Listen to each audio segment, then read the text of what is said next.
At taranta ngayon mga kababayan yung mga DDS. Ang unang nataranta, si Amy Marcos. Referring to our President Bongbong Marcos, kanyang kapatid. Bungit, si Boyeng talaga, sure ka? Okay ka pa ba? Ang sabi po ni Boyeng Rimulya, bobulat-latin yung mga nakapending. Hindi lang po yung kay Sara Duterte.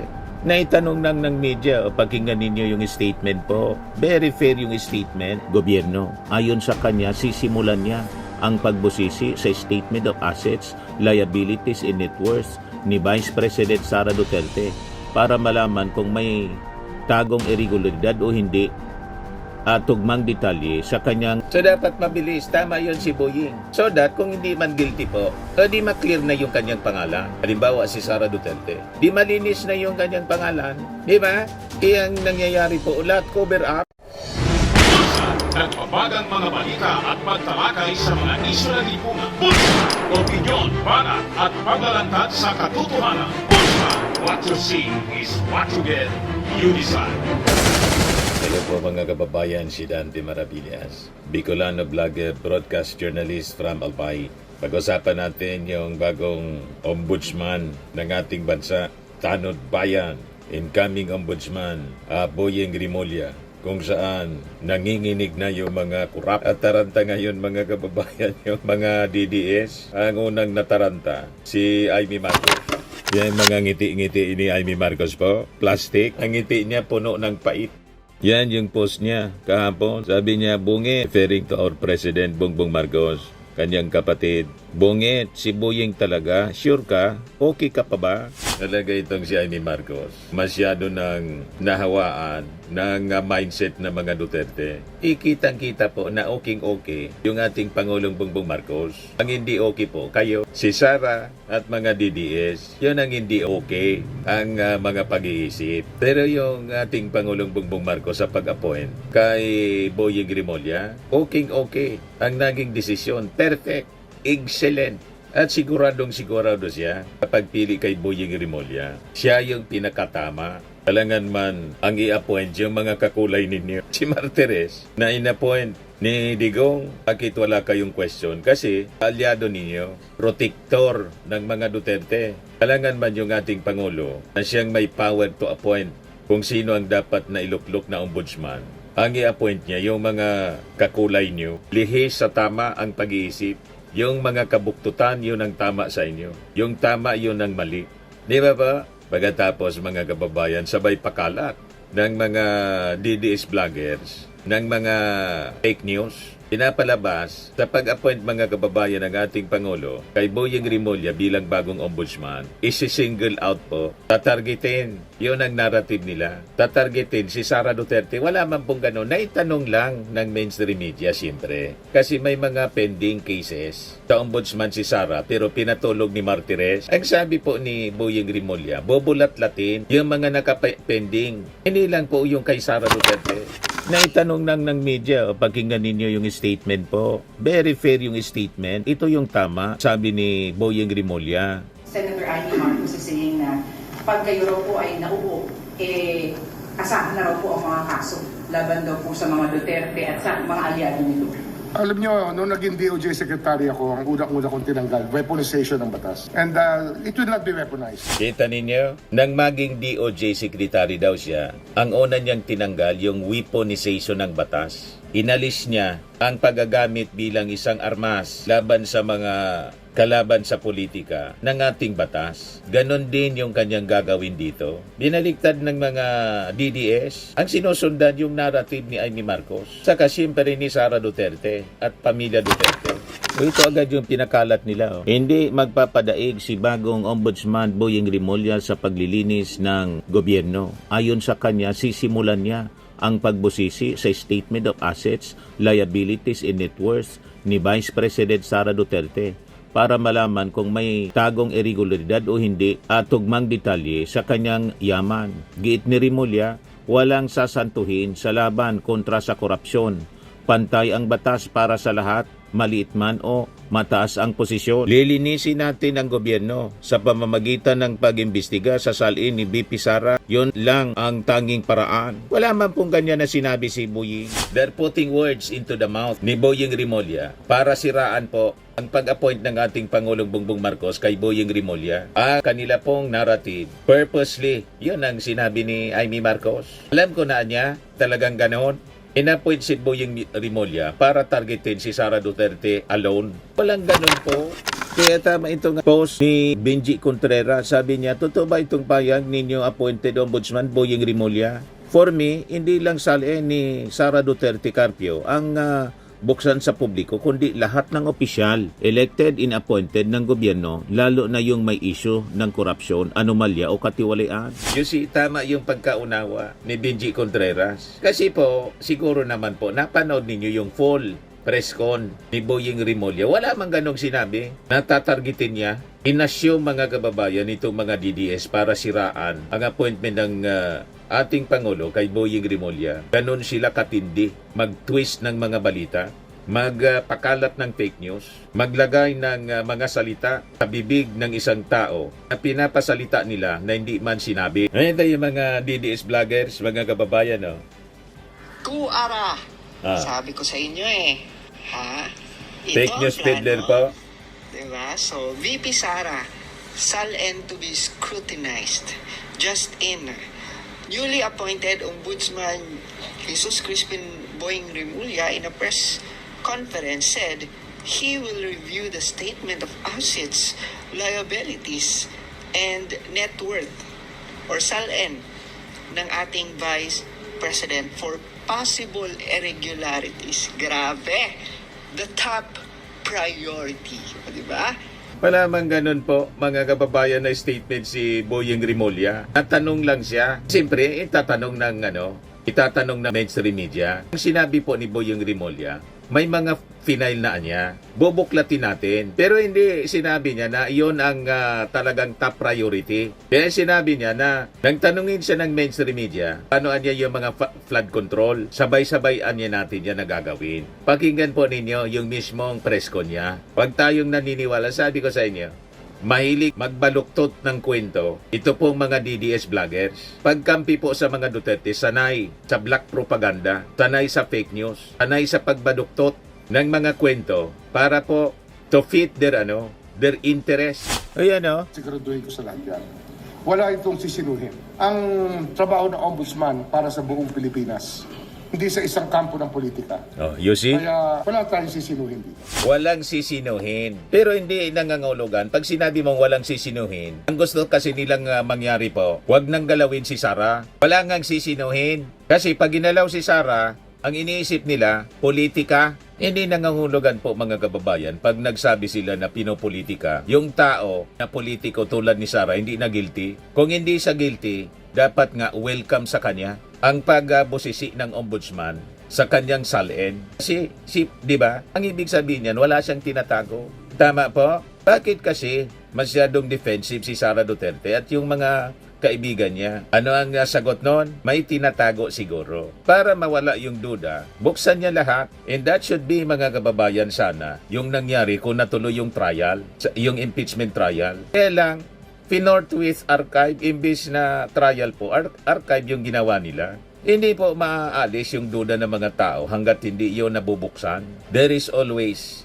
that cloud of doubt. At habang patuloy nilang pinipigil ang pagbuklat sa SALN ni Sara, ang ibig sabihin na maraming nakatago. O di ba po? Huwag kami mga propagandistang DDS. Binabaluktot ninyo nung statement ni Boying Rimulya. Yan So yung DOJ policy na evaluate muna ang kaso para to weed out yung mga nuisance cases, will you be adopting the same sa ombudsman?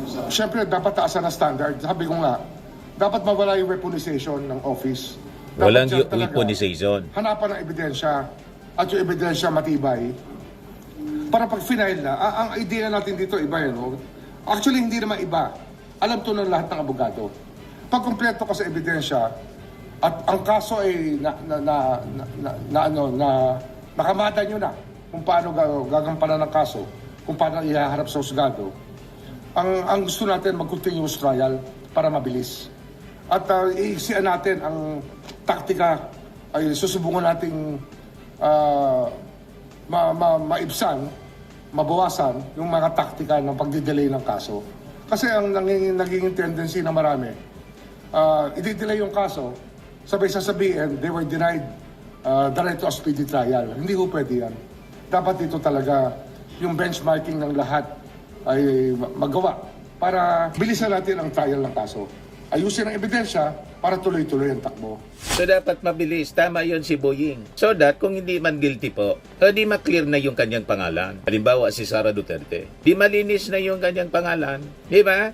Iyang nangyayari po, lahat cover up. Kaya natuwa tayo, mga kababayan. Sa sinabi ni Boying Rimulya, ang bago nating ombudsman, na tatanggalin niya, kanyang pag-upo mismo, tatanggalin niya agad yung mga questionable policies na nilagay po ni Martires, kung saan nagpalabas siya agad-agad ng memorandum na circular number 1. Yan po ang document na nag-restrict sa public access to SALENS unless the declarant tulad po ng mga Duterte will personally consent. Siyempre, kung may tinatago, hindi sila kukonsente magka-access ang sino man. Di ba po? Linagyan ni Martires ng wall yung publiko para hindi masilip yung mga itinatago ng mga public officials tulad po ng mga Duterte. Ganon ang ginawa ni Martires. Binakuran, mga kababayan, ni Martires para hindi masilip. So walang transparency, mga kababayan. Na kontra po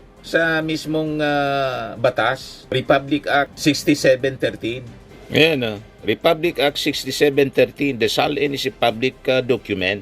The Office of the Ombudsman is the legal custodian of SALNs, of presidents, vice presidents, and top officials. So bakit ganon ang ginawa? Binago yung rules sa pamamagitan ng memorandum. Malinaw po, mga kababayan, yung intention ni Martires para i-shield yung kanyang body, San Beda body, sa law school ng San Beda at kanyang boss na si Digong. O di ba? Si Digong yung nag-appoint sa kanya. Magkaklase sila, mga kababayan, sa San Beda College of Law. So during his time, Martires refused to release Duterte SALENs from 2016 to 2021. Even when formally requested by a lawyer, si Attorney Dino De Leon.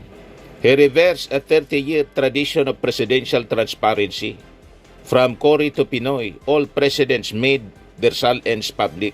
Kita ninyo? O ngayon, tatanggalin yon ni Boying Rimulya. Now you know kung bakit po taranta sila. At sinasabi nila para lasunin yung isipan ng mga tao at i-demonize po yung ating Pangulo at saka si Boying Rimulya na inappoint si Boying Rimulya ng ating Pangulo para targetin lang, single out yung mga Duterte. Ang gusto nila exempted. Ganon katindi, mga kababayan, ito, mga taong ito. Kaya dapat talaga ipagpasalamat natin. Finally, natapos yung 7-year term ni Martires. At gusto nilang mangyari, mga kababayan, ang i-appoint ng ating Pangulo as Ombudsman, yung kapanalig nila. Si Boying Rimulya yung nagustuhan ng ating Pangulo kasi maganda yung kanyang credentials at performance, lalo na noong siya po yung DOJ Secretary.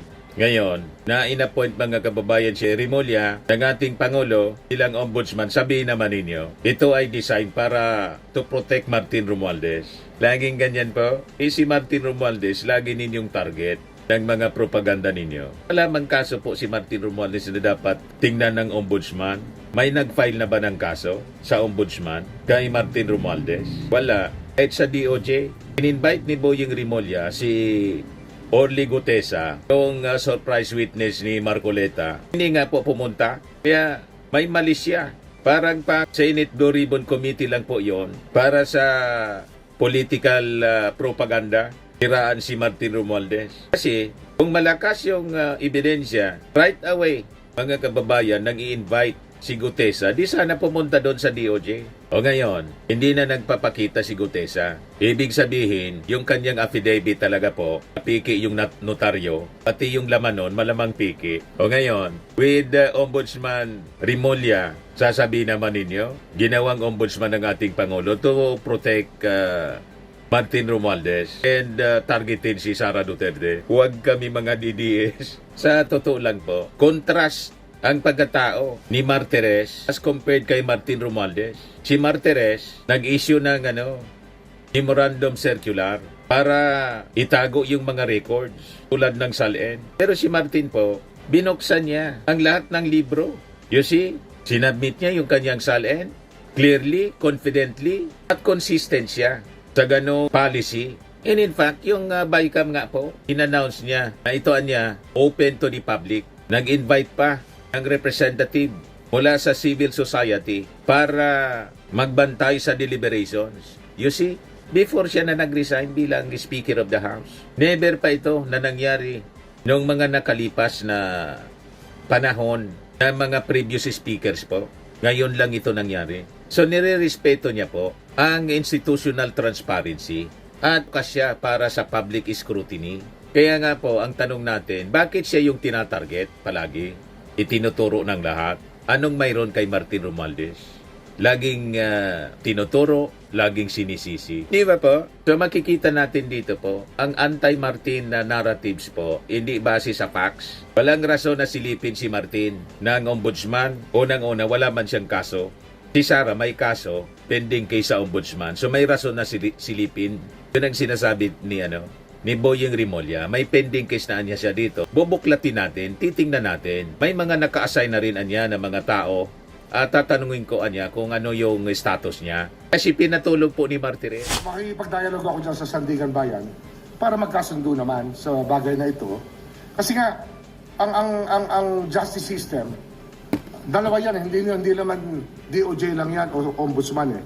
Ang isang parte niyan talaga ang court system. Kaya pag-uusapan namin yan para hindi na manaig ang mga taktika para humaba ang mga kaso. Marami po kayong anti-discuss na iwanan sa DOJ. Bakit hapon? Tiwala naman tayo na nasimulan na natin ang dapat magampanan ng DOJ. Nandun na tayo sa direksyon na yan.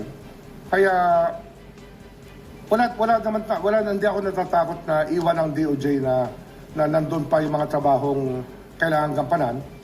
Pero, syempre, ito talaga yung 3 taon kong ginagawa na araw-araw. So, mag-a-adjust pa tayo. Mag-a-adjust. Sir, meron ka bang mga lists of names na nirecommend sa Pangulo na pwedeng pumalit sa iyo bilang sekretaryo? Sir, yung mga salary, ito po ba isa sa publiko na?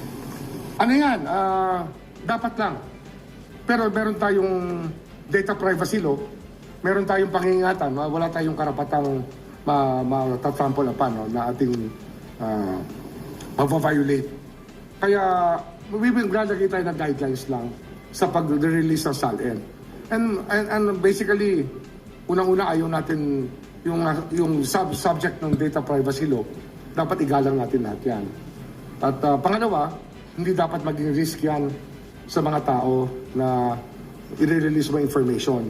Kasi baka mamaya talagang naglahad talaga ng figures yung tao, ang isang opisyal, marami siyang cash, baka makidnap pag nilabas natin lahat yan. At siguro isa pang bagay na dapat tingnan natin, yung sharing ng information. Ano ba purpose? Ba't kinukuha ang SALN? Kung ito yung investigative journalism, yung sana naman i-share ang findings. Exactly all the findings should be shared with the Office of the Ombudsman also. Para naman, not left in a lurch, not left in a void ang Office of the Ombudsman. Makinabang din naman. Sa pag-release ng information, we get information back also. Sir, you mentioned din po doon sa JBC noon and yung interview niyo po sa media na gusto niyo makatuwang yung publiko sa paniniguro. Crowdsourcing. Crowdsourcing of information, malaking bagay yan. Gagawa tayo ng mechanism para makuha namin ang gustong ilahad ng publiko tungkol sa mga taong dapat imbestigahan ng Office of the Ombudsman. So, yung automatic docketing cases, Saan natin pag-usapan yun kasi I want to see how it runs right now, how the caseload of the Ombudsman's Office. I want to see the caseload of the Sandigan Bayan, kung gaano kabigat, para ma-estima natin kung paano tayo gagalaw dito. May time and motion na involved dito para mapabilis natin. Ang sinasabi ko nga, kung kaya i-continuous trial natin. Hindi na dapat umabot ng taon-taon para isang tao ay ma-convict o ma-acquit. Dapat dito talagang, talagang i-build up ang kaso para ready for trial lahat ng kasong ipafile ng Ombudsman sa Sandigan Bayan. Sir, bilang ombudsman po, baka may message po kayo sa mga tuwaling opisyal ng gobyerno. Hindi mo naman, ang message lang natin dyan ay meron pong opisina ng Ombudsman na nagbabantay sa pagganap natin sa ating tungkulin, at kung tayo hindi tatalima sa batas ay mayroon pong nagbabantay pa rin at pananagutin po ang hindi susunod sa batas. So malinaw po ang statement ni Boying Rimulya. Walang tatargetin dito, pero wala silang sasantuhin kahit sino. Ang gusto kasi ninyong mangyari, pagdating sa mga Duterte, dapat wag nang galawin. Ang daming sabit ng mga Duterte. Yung reklamo sa ombudsman, pinatulog ni Martires.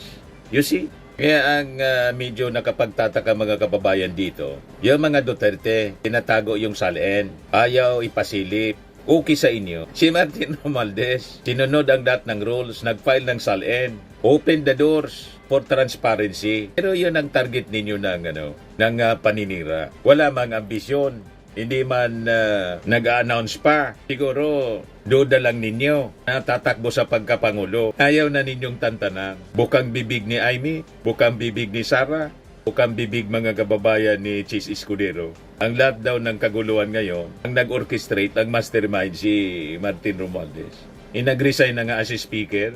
Ayaw pa ninyong tantana. Kayo nga ayaw mag-resign. Di ba?